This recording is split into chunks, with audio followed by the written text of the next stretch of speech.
I'm 73 years old, and I'm about to tell you something that might upset you. Everything you think you know about getting older is completely wrong. And the worst part? The people who should be telling you this, your parents, your teachers, society, they're either lying to you or they don't know themselves. You see, I spent the first 50 years of my life believing the same lies you probably believe right now. I thought I had it all figured out.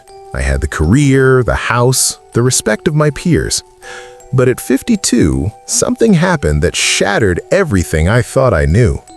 And what I discovered in the 21 years since then has completely changed how I see life, death, and everything in between.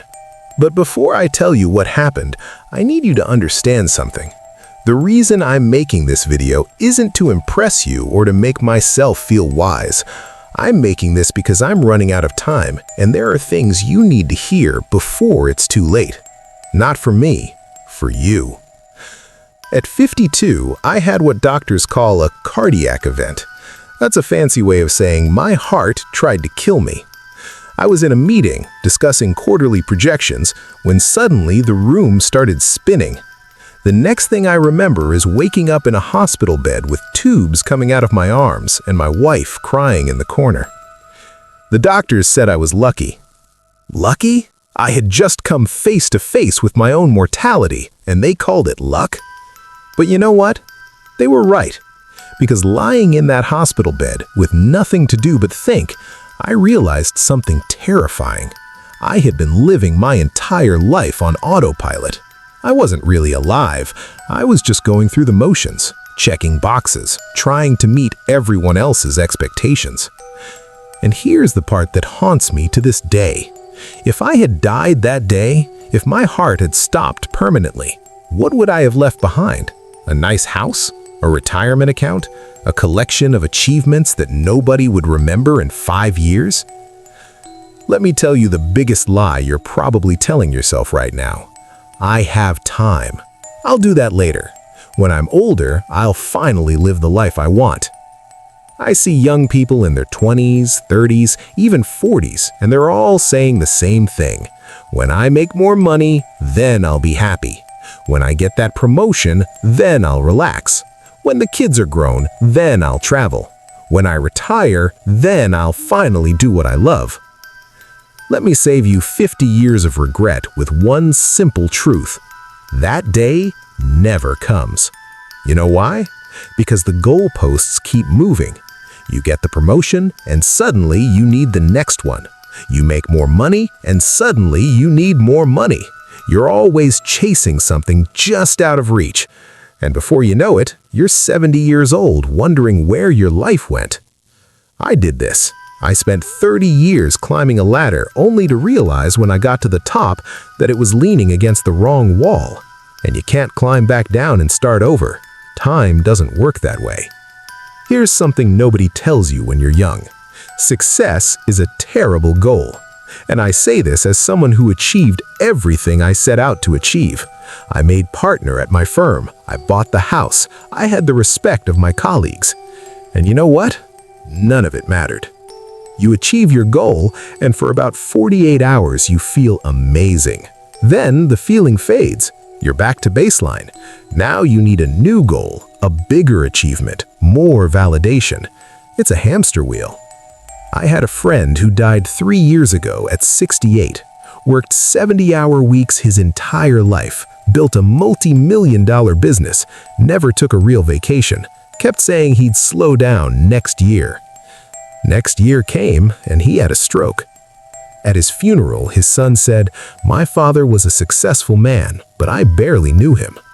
Is that the legacy you want? Your regrets won't be about the things you did wrong. They'll be about the things you didn't do at all. I don't lie awake at night thinking about failed business deals. Those don't matter. You know what keeps me up? The trip to Japan I never took because I was too busy. The relationship with my brother that I let deteriorate. The book I always wanted to write but never started. The time I didn't spend with my kids because I was working late. These things eat at you. The missed opportunities, the roads not taken, the love you didn't express.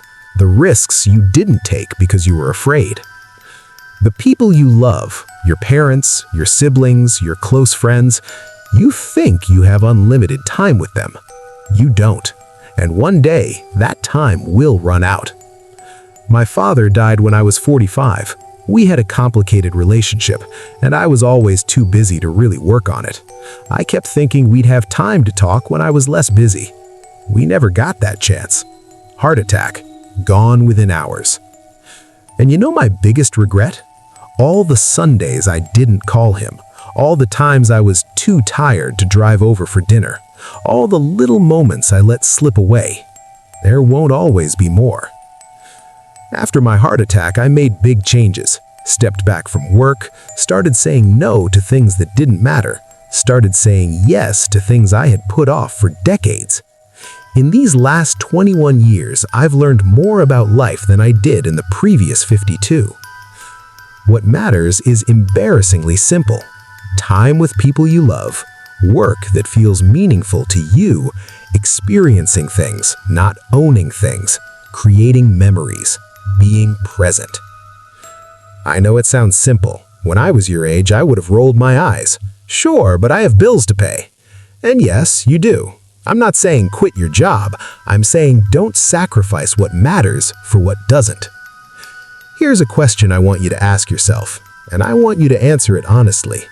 If you died tomorrow, would you be satisfied with the life you've lived so far? Not would people be impressed by your eulogy, not did you achieve enough, just would you be satisfied? If the answer is no, then what are you waiting for? What are you doing with your time that's so important that you're willing to gamble your one precious life on it? I'm 73 years old. If I'm lucky, maybe 10 or 15 more years, maybe 20 if blessed, probably less. And I'm okay with that, because these last 21 years have been the richest of my life. Not because I made more money, because I finally started living intentionally, appreciating every day, prioritizing what matters. I've traveled to places I always wanted to see, deepened relationships with my children and grandchildren, pursued hobbies I put off, forgiven people I held grudges against, said I love you countless times.